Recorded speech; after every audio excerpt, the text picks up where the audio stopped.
Hello विद्यार्थी मित्रों, very good morning. Shri Hirapura कन्या प्राथमिक विद्यालय कालावड़। आज हम हिंदी का तांस पढ़ेंगे। हिंदी कक्षा 7वीं इकाई 4, जिसमें हमने देखा था कथनी और करनी, जो एक हमें निबंध के स्वरूप में दिया गया। इस निबंध की इकाई में हमने क्या देखा, तो अलग अलग कई उदाहरण हमें दिए गए थे जो कथनी और करने के बाबत में हमें जानकारी देते थे। जैसे कि पहले उदाहरण के बारे में हमने सीखा कि फूल तोड़ना मना है, एक सज्जन ने ऐसा बोर्ड लगवाया था और एक दिन वही सुबह फूल तोड़ रहा था और कथनी और करनी में समानता रखनी चाहिए, ये उदाहरण हमें दिया गया है।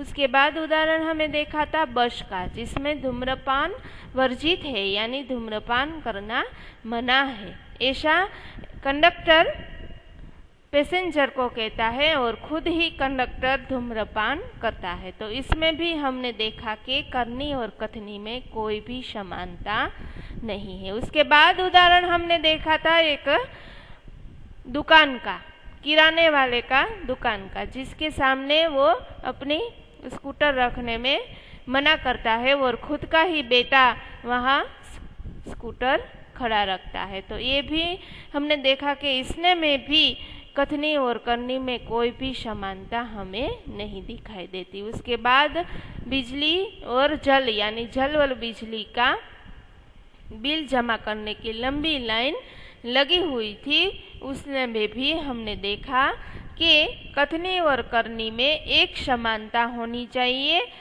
वो नहीं मिलती। तो इस तरह हमने कई उदाहरणों से देखा कि कथनी और करनी, यानी कहने में और करने में एक समानता होनी चाहिए। उसके बाद हमने देखा शब्दार्थ, जो हिंदी की बुक में लिखना है, मुहावरे हिंदी की बुक में, और अभ्यास। और इस अभ्यास में हम प्रश्न नंबर 2 पहुंचे हुए थे। उसमें हमें क्या करना है कि विराम चिन्ह और उनके नाम की जोड़ बनानी है। हमें यहाँ विराम चिन्ह दिए गए हैं, 6 प्रकार के विराम चिन्ह दिए गए हैं। यहाँ हमें उसका नाम दिया गया है, उसके साथ हमें जोड़ बनानी है। तो सबसे पहले देखते हैं पहला विराम चिन्ह कौन सा है, तो के प्रश्नार्थ चिन्ह। तो इसको हमें क्या जोड़ेंगे, प्रश्नार्थ चिन्ह के साथ। तो प्रश्न सूचक चिन्ह, जिसे हमें क्या कहते हैं, प्रश्न सूचक चिन्ह। तो यहाँ उसका क्रम आएगा, उसका क्रम है 4। उसके बाद देखते हैं अवतरण चिन्ह हमें दिया गया। दूसरा चिन्ह कौन सा है, दूसरा चिन्ह अवतरण चिन्ह है, पूर्ण विराम है, सॉरी, दूसरा चिन्ह पूर्ण विराम है। तो हम पूर्ण विराम की जोड़ यहाँ लिखेंगे। तो यह रहा पूर्ण विराम। तो यहाँ आएगा 5वां कर्म पूर्ण विराम, यानी जहाँ वाक्य पूर्ण होता है उसके बाद में जो चिन्ह लगाया जाता है उसे पूर्ण विराम कहते हैं। उसके बाद है उद्गार चिन्ह, तीसरा है उद्गार चिन्ह। तो ये रहा उद्गार चिन्ह, जिसे दूसरा नाम दिया गया है विस्मय चिन्ह। એટલે यहाँ क्रम आएगा 1। उसके बाद कौन सा चिन्ह है, अल्प विराम। वाक्य पढ़ते समय जहाँ थोड़ी देर के लिए हम रुक जाते हैं तब उद्गार चिन्ह का प्रयोग होता है, अल्प विराम का, सॉरी, उद्गार चिन्ह का नहीं, अल्प विराम का। तो यहाँ आएगा 6ठा क्रम। उसके बाद है 5वां, जिसे कहते हैं हम अवतरण चिन्ह। जब किसी कहे गए शब्द को वापिस दोहराना है, वापिस लिखना है, तो इस तरह चिन्ह का उपयोग किया जाता है। એને આપણે કહીશું અવતરણ ચિહ્ન, ક્રમ નંબર 2। છઠ્ઠો છે યોજક चिन्ह। योजक એટલે કે प्रयोग शब्द को जोड़ने के लिए, 2 शब्द को जोड़ने के लिए, जैसे देश विदेश सुख दुख, ऐसे शब्द को जोड़ने के लिए ये योजक चिन्ह का उपयोग किया जाता है। उसका क्रम है 3। तो इस तरह विराम चिन्ह और उनके नाम की हमने जोड़ी बनाई। अब आगे देखते हैं। उसके बाद प्रश्न नंबर 2 का ब, उचित विराम चिन्ह का प्रयोग करना है। आगे जी हमने विराम चिन्ह देखे उसका प्रयोग करना है। जैसे कि पहला देखते हैं, फूल तोड़ना मना है। એવું વાક્ય આપણને અહીં આપેલું છે કે ફૂલ તોડના મના હે। એ આ વાક્ય પૂરું થઈ જાય છે, નથી આશ્ચર્ય કે નથી અવતરણ કે નથી કાંઈ પણ ઉદ્ગાર, એટલે ત્યાં આવશે પૂર્ણ વિરામનું ચિહ્ન। બીજું વાક્ય જોઈએ કે વાહ કિતના સુંદર દ્રશ્ય હે। વાહ ક્યાં હે? એક ઉદ્ગાર આપેલું છે, એક આશ્ચર્યચકિત આપણે થઈએ છીએ અને પછી બોલીએ છીએ, એટલે ત્યાં આવશે ઉદ્ગાર ચિહ્ન। કારણ કે કંઈક હર્ષ થાય છે, આપણને પ્રશંસા થાય છે, તેના માટે આપણા મોઢામાંથી વાહ એવો શબ્દ નીકળેલો છે, એટલે આની વચ્ચે આવશે ઉદ્ગાર ચિહ્ન। ત્રીજું જોઈએ, बसों में लिखा होता है धूम्रपान वर्जित है। बसों में क्या लिखा होता है? ધૂમ્રપાન વર્જિત હે। તો આ વાક્ય કોકે લખેલું, કોકે બોલેલું, પાછું આપણે અહીંયા એને રિપીટેશન કર્યું છે, એટલે ત્યાં શું આવશે? અવતરણ ચિહ્ન। અહીંયા અવતરણ ચિહ્ન આવશે અને અહીંયા અવતરણ ચિહ્ન આવશે। ચોથું જોઈએ, धारा रात दिन पढ़ी रहती है। रात और दिन के शब्द के बीच में क्या आएगा? योजक चिन्ह। रात दिन, देश विदेश, सुख दुख, दिन प्रतिदिन, आ दोनों शब्दों के बीच जो योजक होता है उसे योजक चिन्ह कहते हैं। पांचवों જોઈએ, पौधे बारिश में ही क्यों लगाए जाते हैं। क्यों એટલે કે પ્રશ્ન પૂછો છે, એટલે પાછળ આવશે પ્રશ્નાર્થ ચિહ્ન। તો આપણે દરેક વિરામ ચિહ્નનો અહીં આપણે ઉપયોગ કર્યો। તેના પછી જોઈએ કે જે વાક્યો આપેલા છે એમાંથી આપણે જાતિવાચક સંજ્ઞા के आसपास इस राउंड का चिन्ह कीजिए। આપણે આગલા પાઠની અંદર જાતિવાચક સંજ્ઞા અને વ્યક્તિવાચક સંજ્ઞા વિશે માહિતી મેળવી હતી। તો આમાંથી આપણે ફક્ત જાતિવાચક સંજ્ઞાને અલગ કરવાની છે, એની નામ શબ્દ ઉપર રાઉન્ડ કરી અને બતાવવાનું છે। જાતિ એટલે ફરીથી યાદ કરાવી દઉં કે કોઈ પણ પ્રકારની જાતિ, તે પછી મનુષ્યની હોય, પ્રાણીની હોય, ઝાડની હોય, ગમે તે હોય, શહેર હોય, ફૂલ હોય, ગમે તે હોય, તે પોતાની જાતિ રજૂ કરતા હોય છે, એટલે તેને જાતિવાચક સંજ્ઞા કહેવાય। પહેલું વાક્ય જોઈએ, આપણે શાંતિથી વાંચીએ કે મનુષ્ય અન્ય પ્રાણીઓ से શ્રેષ્ઠ है। અહીંયા કેની વાત કરવામાં આવી છે? તો કે મનુષ્યની। તો મનુષ્ય શું થયું? એક જાતિ થઈ ને, એટલે આ મનુષ્ય ઉપર ગોળ રાઉન્ડ આવશે, કારણ કે તે જાતિવાચક સંજ્ઞા થઈ। ત્યાર પછી જોઈએ કે શિલ્પા ने 4 पौधे लगाए। किस वस्तु की बात की गई है? तो के पौधे की। तो पौधे क्या हुए? झाड़नी एक जाति थई, એટલે पौधे ऊपर राउंड आए। शहर के लोग सुबह शाम टहलने जाते हैं। सुबह शाम कौन से लोग? तो के शहर के लोग। तो शहरना एक શહેરની જ વાત કરવામાં આવેલી છે, તેમાં પછી કોઈ પણ શહેર હોય તો ત્યાં શહેર ઉપર એની જાતિ બતાવે છે, એટલે શહેર ઉપર આપણે ગોળ રાઉન્ડ કરીશું। ચોથું જોઈએ, फूल सबको अच्छे लगते हैं। क्या अच्छे लगते हैं? तो के फूल। तो फूल भी एक जाति हुई ना, तो फूल ऊपर हम राउंड करेंगे। चौथा प्रश्न देखते हैं, कथनी और करनी में समानता रखने में मुश्किली आती है या नहीं? आनी तमारे चर्चा करवानी छे। तो एना विषे थोड़ाक वाक्य तमारे लखवाना रहेशे। પછી પાંચમો પ્રશ્ન જોઈએ, તો અહીં આપણને એક પરિચ્છેદ એટલે કે પેરેગ્રાફ આપેલો છે, તેને વાંચી અને તમારે પ્રશ્નના જવાબ આપવાના છે। ત્યાર પછી સ્વાધ્યાય, જેમાં કથની और करनी में अंतर એ વિષય ઉપર તમારે થોડાક વાક્ય લખવાના છે। અને ત્યાર પછી આ વિષય ઉપર તમારા દોસ્તના વિચાર લખવાના છે. પછી આપણને કોષ્ટક આપેલું છે પ્રશ્ન નંબર 3 ની અંદર, જેમાં આપણને ઉદાહરણ આપેલું છે કે ફૂલ તોડના મના હે. તો ફૂલ તોડના મના હે બધું આપણે આ કોષ્ટકની અંદરથી શોધ્યું અને એક વાક્ય બનાવ્યું.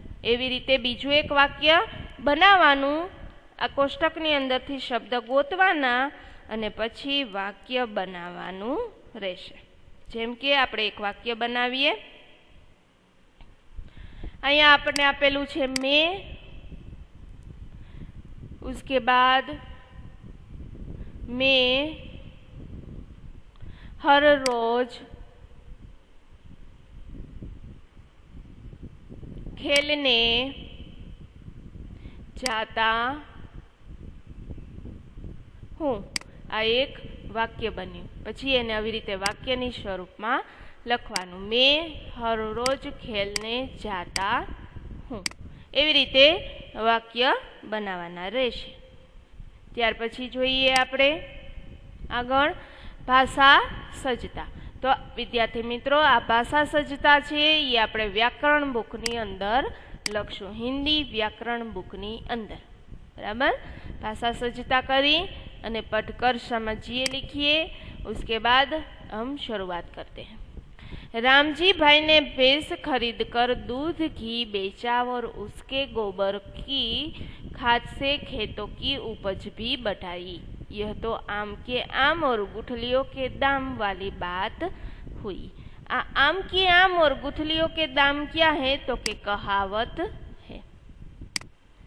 यहाँ रामजी भाई भैंस के दूध को बेचकर पैसे कमाते हैं. भैंस के गोबर की खाद बनाकर એટલે કે તેનું ખાતર બનાવી અને તેનો उपयोग करे छे ખેતરમાં. इस प्रकार दूध और खाद दोनों का उपयोग करके मुनाफा यानी लाभ थाय छे केने? रामजी भाई ने. जैसे कि आम खाकर उसकी गोठलियों का भी हम उपयोग किया जाए. दोनों प्रकार से लाभ होने पर यह लोकोकित की गई है, कही गई है. એટલે કે આ કહાવત કહેવાઈ રહી છે કે आम खाकर उसकी गोठलियों का भी हम उपयोग करते हैं. रामजी भाई ने एक भैंस खरीदी, એનું દૂધ વેચી અને એને પૈસા કમાયા અને ભેંસનું જે છાણું હોય છે એનું ખાતર બનાવી અને તેને ખેતમાં નાખ્યું એટલે એની પણ ઉપજ સારી થઈ. એટલે શું કહેવાનું, શું કહેવત બારે આવી કે કેરી પણ ખાધી અને કેરીના ગોઠલાનું પણ આપણે ઉપયોગ કરી લીધો. તો એને હિન્દીમાં કેવી રીતે બોલાશે કે આમ કે આમ और गुठलियों के दाम. एना पछी જોઈએ लोगों के अनुभव पर आधारित और बाद में समाज पे रूढ़ हो गई हो ऐसी बात या युक्ति को हम क्या कहते हैं? कहावत.